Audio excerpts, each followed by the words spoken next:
Hare Krishna. Next ಬರೋವಂಥದ್ದು ಉಪನಿಷತ್ತು. ಇವೆಲ್ಲ ಹಿಂಗೆ ಹೇಳೋದಲ್ಲ, ಇದಕ್ಕೊಂದು ಮಂತ್ರ ಇರುತ್ತೆ. ಆ ಮಂತ್ರಗಳನ್ನು ಸಂಪೂರ್ಣವಾಗಿ ಕಲಿತು ನಂತರ ನಾವು ಹೇಳಬೇಕಾಗತ್ತೆ. ಬಟ್ ಟೈಮ್ ತುಂಬ ಜಾಸ್ತಿ ಆಗುತ್ತೆ, ವಿಡಿಯೋ ತುಂಬ ಸ್ಲ್ಯಾಗ್ ಆಗಿಬಿಡುತ್ತೆ ಅನ್ನೋದಕ್ಕೋಸ್ಕರ ನಾನು ಯಾವುದೇ ರೀತಿಯ ಒಂದು ವಿಡಿಯೋಗಳು ಮಂತ್ರಗಳು ಎಲ್ಲ ಹೇಳ್ತಾ ಇಲ್ಲ. ಈಗ ನೆಕ್ಸ್ಟ್ ಬರೋ ಅಂಥದ್ದೇ ಮುಂಡಕ ಉಪನಿಷತ್ತು. ಮುಂಡಕ ಉಪನಿಷತ್ತು ಅಂತ ಅಂದರೆ ಇದರಲ್ಲಿ ನಾವು ಯಾವ ರೀತಿ ಅರ್ಥ ಮಾಡ್ಕೊಬೇಕು ಅನ್ನೋದಕ್ಕಿಂತ ಮುಂಚೆ ಅದ್ರ ಬಗ್ಗೆ ಒಂದು ಪರಿಚಯ ಮಾಡೋಣ. ಮುಂಡಕ ಉಪನಿಷತ್ತು ಅಥರ್ವ ವೇದಕ್ಕೆ ಸೇರಿದೆ. ಈ ಉಪನಿಷತ್ತಿನ ಹೆಸರು ಮುಂಡಕ ಅಂದರೆ ಶಿರ ಬೋಳಿಸ್ಕೊಂಡವರು ಅಥವಾ ಮುಂಡನ ಮಾಡಿಸ್ಕೊಂಡವರು ಅಂತ. ಅಂದರೆ ನಾವು ಉಪನಿಷತ್ತುಗಳನ್ನು ಶಿರ ಬೋಳಿಸ್ಕೊಂಡೇ ಕಲಿಬೇಕಾ ಅಂತ ನಿಮಗೇನಾದರೂ ಅನಿಸಿದ್ರೆ ಇಲ್ಲ. ಅಂದರೆ ನಮ್ಮ ಅಜ್ಞಾನವನ್ನು ಬೋಳಿಸ್ಕೊಂಡು ನಾವು ಜ್ಞಾನವನ್ನು ಪಡಿಬೇಕು ಅಂತ ಇದರ ಮುಖ್ಯ ಒಂದು ಉದಾಹರಣೆ, ಒಂದು ಅರ್ಥ ಸಹಿತ ವ್ಯತ್ಯಾಸವನ್ನು ಹೇಳ್ತಾ ಇದ್ದಾರೆ. ಜ್ಞಾನ ಮತ್ತು ಕರ್ಮದ ನಡುವಿನ ವ್ಯತ್ಯಾಸವನ್ನು ಹೇಳ್ತಾ ಇದ್ದಾರೆ.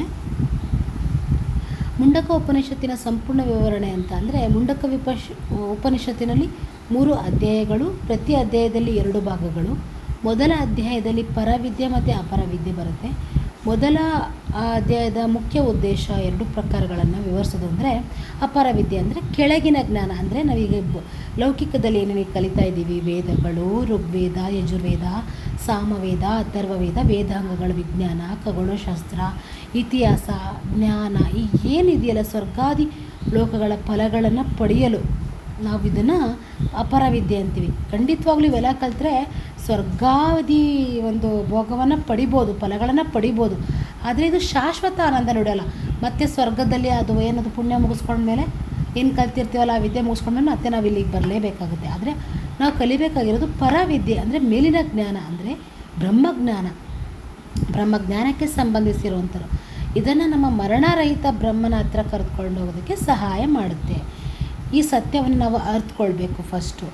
ಮತ್ತು ಈ ಅಧ್ಯಾಯ ಕರ್ಮದ ಬಗ್ಗೆ ಎಚ್ಚರಿಕೆ ನೀಡುತ್ತದೆ.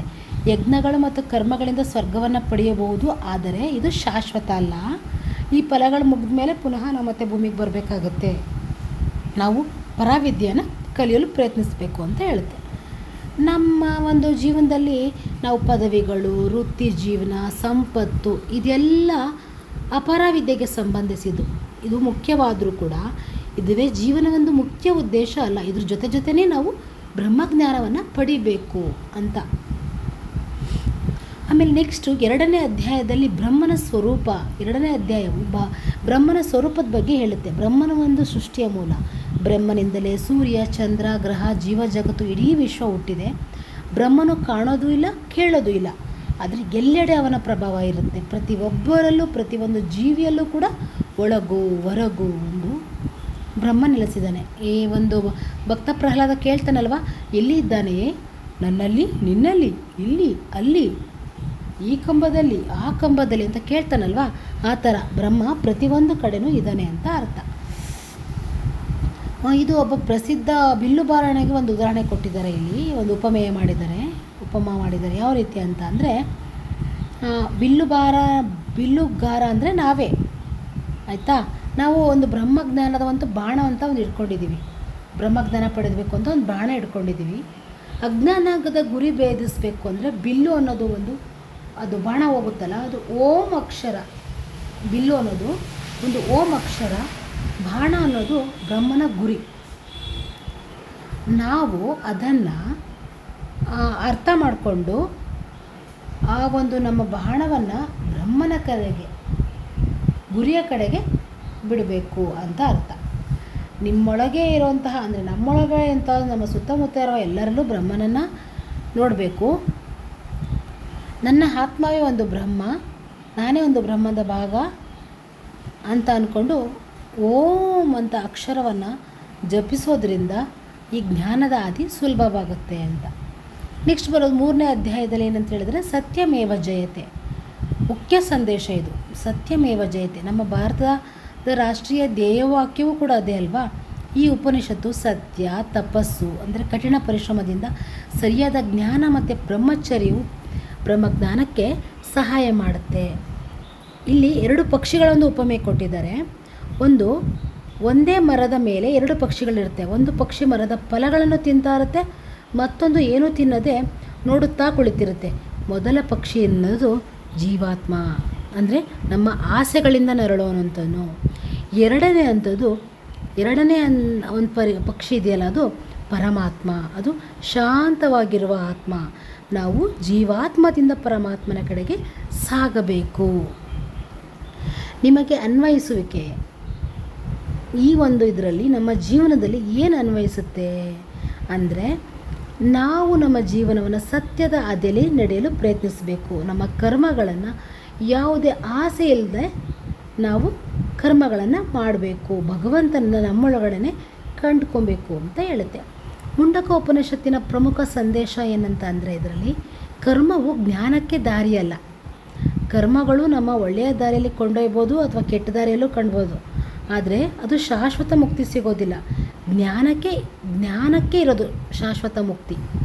ಜ್ಞಾನವೇ ಏಕೈಕ ದಾರಿ. ವಿನಮ್ರತೆ ಮತ್ತು ಪ್ರಾಮಾಣಿಕತೆ, ಇದು ಪ್ರತಿಯೊಂದು ಉಪನಿಷತ್ತಲ್ಲೂ ಹೇಳಿದ್ದಾರೆ.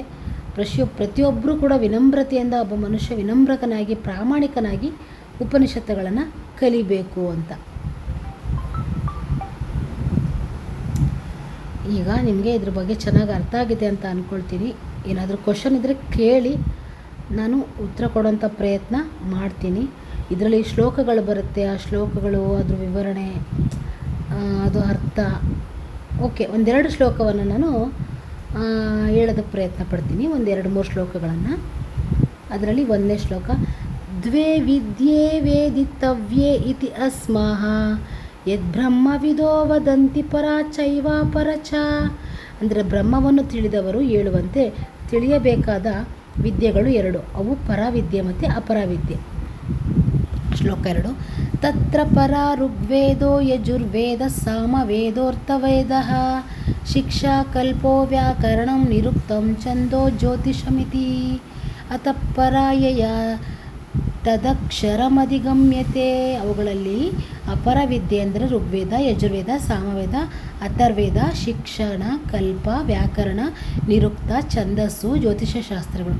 ಪರವಿದ್ಯೆ ಅಂದರೆ ಯಾವುದರಿಂದ ಅಕ್ಷರ ಸ್ವರೂಪನಾದ ಬ್ರಹ್ಮನು ಅರಿಯಬಹುದು ಎಂದು ತಿಳಿಯಲಾಗುತ್ತದೆ. ಈ ರೀತಿ ಪ್ರತಿಯೊಂದು ಶ್ಲೋಕನೂ ಕೂಡ ನಾನು ಹೇಳೋಕ್ಕಾಗೋದಿಲ್ಲ. ಅದಕ್ಕೋಸ್ಕರ ಎಲ್ಲ ಶ್ಲೋಕಗಳನ್ನು ಎಲ್ಲದರಲ್ಲೂ ಏನು ಸಿಕ್ಕುತ್ತೆ ಇನ್ಫಾರ್ಮೇಷನ್ ಅದನ್ನು ಮಾತ್ರ ಕೊಟ್ಟಿದ್ದೀನಿ. ಜಸ್ಟ್ ಇಂಟ್ರಡಕ್ಷನ್ ಮಾಡ್ತಾಯಿದ್ದೀನಿ ಅಷ್ಟೇ. ಅದರಲ್ಲೇ ನಾವು ಬೇಕಾದಷ್ಟು ಕಲಿಯೋದಿರುತ್ತೆ. ದಯವಿಟ್ಟು ಕಲ್ತ್ಕೊಳ್ಳಿ ಅಂತ ಹೇಳ್ತೀನಿ. ಹರೇ ಕೃಷ್ಣ, ಶ್ರೀ ಕೃಷ್ಣ ಅರ್ಪಣಮಸ್ತು.